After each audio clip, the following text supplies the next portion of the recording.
Today, we're speaking with a man who held more power than almost anyone in history. He ruled the Roman Empire at the height of its power, governed an empire stretching across 3 continents, and spent nearly 2 decades as emperor. His private notes were never meant to be published, yet they became one of the most influential books ever written. The Roman Emperor, Marcus Aurelius. Thank you for doing this. Before we begin, tell us who you are, when you were born, how long you have held power, and where we are right now. I was born in Rome as Marcus Annius Verus on the 26th of April. The year you would call 121, I have lived 58 years. For 19 of them, men have called me Emperor. They only began calling me Aurelius after I was adopted, as a boy, into another family. Let me tell you how large this empire is, so you understand. It stretches from a cold stone wall in northern Britain all the way to the deserts beyond Egypt. From this frozen river, the Danube, eastward to the great river Euphrates. More people live inside it than anyone can truly count. 60 million, perhaps 70. No census we ever took could hold them all. The city of Rome alone holds 1 million people. 28 legions guard the edges of it. When I send an order to my armies in the Far East, it takes 2 weeks to reach them, and 2 weeks for the answer to ride back to me. That is the size of the thing I have been holding. But right now, we are in an army camp in the north. It is winter. The cold gets into your joints. The whole place smells of wood smoke and sick men. Outside this tent, the plague is loading the dead onto carts again. It has come and gone since the war in the East, and the same sickness is taking me now. I cannot even tell you the exact place where I am dying. Some will say Vindobona, the city you know today as Vienna. Others will say Sirmium, in present-day Serbia. I have stopped eating, not out of despair. I am only trying to make the end come faster. And in a few days, I will hand this entire empire to my son. His name is Commodus. He is the only one of my boys still alive, and I have lain awake these last nights wondering whether handing it to him is the one thing I should have refused to do, and didn't. So ask me quickly. The light is almost gone. I would rather spend it on the truth than on my own funeral. What shaped you before any of this power arrived? My father died when I was about 3. I don't remember him. I built him in my head from other men's stories and prayed to a painting of him. My mother raised me. Her name was Domitia Lucilla. She owned a brick and tile works and read Greek better than most senators. She taught me to live simply, to give generously, and to find the very idea of doing wrong almost unthinkable. Few people know this. When I was small, the old Emperor Hadrian, who ruled before my adoptive father, gave me a nickname. He called me Verissimus. In Latin, it means the truest. He gave me that name because, as a boy, I said out loud the things grown men were too afraid to say. What did you believe when you were young that turned out to be wrong? At 12, I fell in love with philosophy. I wore the rough cloak of a Greek teacher. I slept on the bare floor the way the old philosophers did, until my mother begged me to lie on animal skins instead. I studied so hard that I damaged my own health. That was the only fault anyone could find in my boyhood. And I believed one thing completely. I believed no man could live inside a palace and stay good. I had watched power turn a great ruler suspicious and cruel, so I feared the throne. But I had the danger wrong. It is not that power makes you cruel. It is that little by little it stops you from seeing the truth. So tell me about the moment everything changed. I was 17 when they arranged it. I would be adopted into the imperial family. Everyone expected me to be overjoyed, but I was horrified. I walked out of my mother's house dragging my feet. When they asked me why, I listed out loud all the evils that come with ruling. That night, I dreamed that my shoulders had turned to ivory, but when I tested them, they were stronger than before. The man who proved you could live in a palace and still stay good was my adoptive father, Antoninus. He ruled for 23 years. The last thing he said to his guard as he lay dying was a single word. The word was equanimity. It means staying calm no matter what happens to you. This is what I never told anyone. I was not afraid of the work. I was afraid the power would change who I was before I even noticed. So, when the throne finally became yours, When my adoptive father died, after 23 years on the throne, the whole empire passed to me alone. And the very first thing I did was give half of it away. I went to the Senate and asked them to make my adoptive brother, Lucius Verus, a second emperor, fully equal to me. For the first time in its history, Rome had two emperors ruling at once. I sent him to command the wars in the east, while I governed from the city. We ruled side by side for 8 years. Then, on the journey home from the war, he collapsed in the carriage by my side and died. Everyone thought I was mad to share absolute power. I thought it would be madness not to. tell me a story about the hardest thing that ever came at you from the outside. Picture it. Foreign tribes poured over the mountains into Italy itself. Their king was Balamar of the Marcomanni. They laid siege to Aquileia, a rich northern city. It was the first time an enemy army had stood on Italian soil since Hannibal, almost 400 years before. By the reports that reached me, we lost 20,000 men in a single day. The plague was loose in the streets of Rome. The carts rolled out heavy with the dead. My treasury was empty, but I would not crush the dying provinces with taxes. So I dragged the palace treasures into the public square and sold them. Gold cups, statues, my own wife's gowns. The sale lasted 2 months. In your private notes, you once wrote a reminder to yourself. You wrote that the people you would meet each day would be meddling, ungrateful, arrogant, dishonest, jealous, and surly. That is a grim way to begin the morning. Why write something like that? I wrote it because of my worst flaw, my temper. People imagine me calm as a statue. The truth is, I fought my own anger every day, and I lost that fight more often than I will admit. In that same notebook, I wrote down at least 10 ways to talk myself down before I said something cruel. I learned most of them from my Stoic teacher, a man named Rusticus, who first put the right books in my hands. And I am ashamed to say it, but I lost my temper at him more times than I can count. I braced myself for difficult people every morning, because I was one of them. You wrote another reminder to yourself. You said that on the mornings you don't want to get out of bed, you should remind yourself that you are getting up to do the work of a human being. Was that real wisdom, or just a tired man talking himself out from under the warm blankets? Both. Most mornings I needed it. Power is not parades and trumpets. In Rome, it meant sitting in the Senate until the lamps were lit. I would not decide a war without hearing the oldest men in the room. On the frontier, it meant a freezing tent and piles of letters to read by lamplight.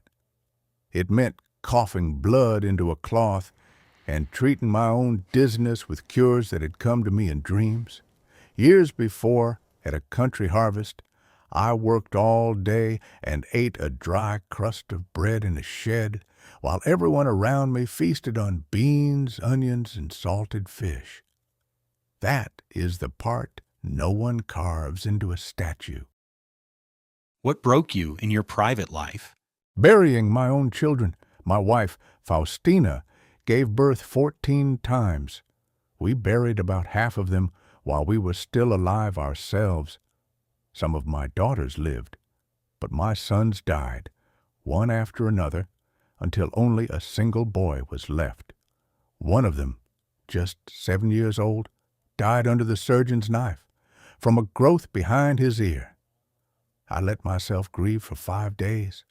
Only 5, because the public games were running, and I would not stop a whole city's joy for my own. No one tells you what it does to a father to bury that many children. When only one son is left, you stop looking at him too closely. You are simply grateful he is still breathing. Tell us about the marriage with Faustina. She followed me to the war front. The soldiers loved her so much they gave her a title. They called her Mother of the Camp. The whole time, Rome was whispering that she slept with other men, actors, officers. They even acted out a joke about it on a public stage while I sat there watching. People expected me to rage, to investigate, to throw her out. I did none of it. I defended her name. I made her a goddess after she died, and I never once asked her whether any of it was true. I told myself that silence was dignity. These last nights I have wondered, maybe I just did not want to know. Was there a moment you simply failed to live the philosophy you preached? Many times. Here is one I will not soften. When I was young, my teacher of Latin fell ill. His name was Fronto, one of the most celebrated speakers in all of Rome, and I loved him like family. When I heard he was sick, I fell apart. I wept. I could not eat. I wrote to him and begged to take his suffering onto myself instead. That is not the calm, unshakable sage you see in the statues. That is a frightened young man who loved someone and could not bear to watch him hurt. A philosophy that leaves no room for grief is not wisdom. It is just a tidier way to lie. People today talk about something called memento mori, the practice of remembering that you will die. I have even heard that a servant once followed you everywhere, reminding you that you are only mortal. Is that true? Not the way you have heard it. It happened at a triumph. I celebrated 2 of them in my life. The first was after we won the long war in the East. I rode through Rome in a chariot pulled by 4 horses. My face was painted red to make me look like the god Jupiter. For a Roman, that was as close to becoming a god as a living man could ever get. And behind me in that chariot stood a slave leaning close to whisper the same words over and over. Remember, you are only a man. You will die. The Stoics taught me to carry that whisper with me every day, not only in the chariot. And here is what still chills me. While the crowd was cheering me like a god, the plague was already creeping into the city. The very sickness that is killing me now rode home with my own victorious army. History remembers you as a wise philosopher king. What do you think your enemies would say about you? Ask them, not me. They whispered that I was greedy with money. That was the charge I hated most, and I wrote letters to deny it. They said I was not as honest as I looked. They said I made my court cold and proud. The general who rebelled against me said it out loud. That I sat playing at philosophy while the empire ran itself. Then ask the common soldier freezing in the mud on the Danube. For 19 years, I sent him into war after war. I preached patience and calm, but I preached it from the top of an empire that lived on conquest and on slaves. To the man bleeding at the bottom of it, that is not wisdom. It is just a rich man's excuse. And you know what? They were not entirely wrong. Did your world get better or worse under your reign? Both. I won't flatter myself, but I improved the law where I could. If a slave was tortured into confessing, I ordered him set free. I made fathers register a newborn so that a child could later prove he had been born free and not a slave. People will say my philosophy drove these reforms. I am not so sure. But I never abolished slavery. Rome was built on slaves. When I ran short of soldiers, I put slaves into armor. And here is the final irony. I spent my whole life writing that fame means nothing. Yet after I die, they will turn me into a god. They will pass a law. Any Roman who can afford a statue of me and does not keep one at home can be charged as a criminal. Tell me about the betrayal. The general in the East. His name was Avidius Cassius, my best general in the East. A false rumor spread that I had died, and he did not wait to learn the truth. He declared himself as emperor, and then Egypt joined his side. And since Egypt's grain fed the city of Rome, the whole capital began to panic. I marched east.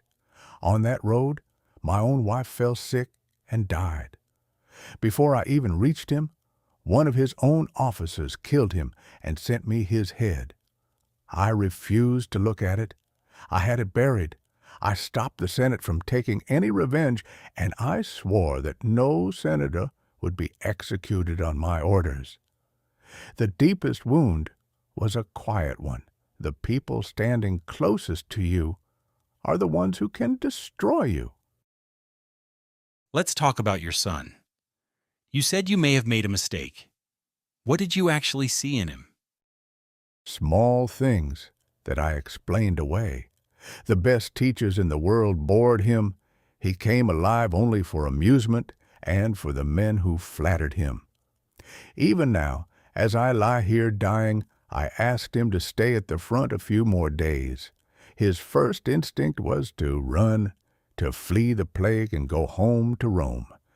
But you have to understand what this boy was to me.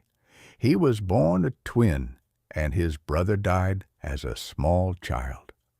I buried so many of my children. He was my last son left alive. He was the last place where I could still believe that my life was not just one funeral after another. So I did not look at him too closely. I did not want to see what he was becoming. Then why hand him the whole empire anyway? By the end, there was no clean way out. Years before, I had made my own son a co-emperor, too, just as I once did my brother. The army had sworn its loyalty to him. If I cast my grown son aside now on my deathbed, I would not save Rome. I would hand it a civil war the day after I died. I had just watched one general split the empire in half with a single false rumor. So every road led to ruin. Give him the power, and Rome suffers later. Take it away, and Rome burns now. I chose the slower fire. Maybe that was wisdom, or maybe I was just a frightened father who wanted the danger to come tomorrow and not today. And I will be dead before anyone knows which. What's the one thing you are proud of that history tends to miss? There was a day after years of war when I stood before the people of Rome. The treasury was slowly recovering, but ordinary people were still buried under old debts they owed to the state. So I forgave them. Every unpaid debt to the public treasury, going back 45 years, I wiped away. And to prove that it was real, I had all the records carried into the forum and burned in front of the crowd. No clerk could ever chase those debts again. History remembers my wars, and it remembers my philosophy. It forgets the day I set a whole city free of its debt and stood there watching the smoke rise. If someone listens to this 100 years from now, what is the one thing worth remembering? Do not remember my name. In my private notebook, I wrote that being remembered after you die is worth nothing. Fame is only a few people repeating your name for a while, and then they die too. So do not remember the emperor. If you keep one thing from me, keep this. All my life, people praised me for staying calm.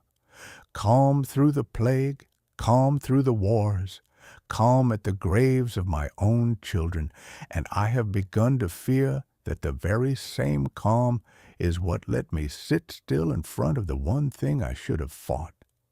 As a boy they called me the truest, and yet I refused to look at the head of the man who betrayed me. I never asked my wife whether the rumors were true, and I would not let myself see what my son was becoming. The same turning away 3 times over. Maybe, in the end, there was no clean choice about my son at all. Maybe every road led to ruin, and I simply took the quieter one. I honestly cannot tell you any more. Was it courage, or was it only exhaustion? So I will leave you with the one thing I am sure of. You have your own house, and somewhere inside it there is something you are refusing to look at. Go and look at it while you still can. Alexander the Great and the man who drove his mules both died exactly the same death. So will you. So will I. Before this night is over, the light has gone out. Go to the rising sun. I am already setting. Thank you for the interview. If you enjoyed this conversation with Marcus Aurelius, hit the like button. It helps more people find these stories. And if you want more fact-checked conversations with the figures who shaped history, subscribe to our channel. See you in the next one.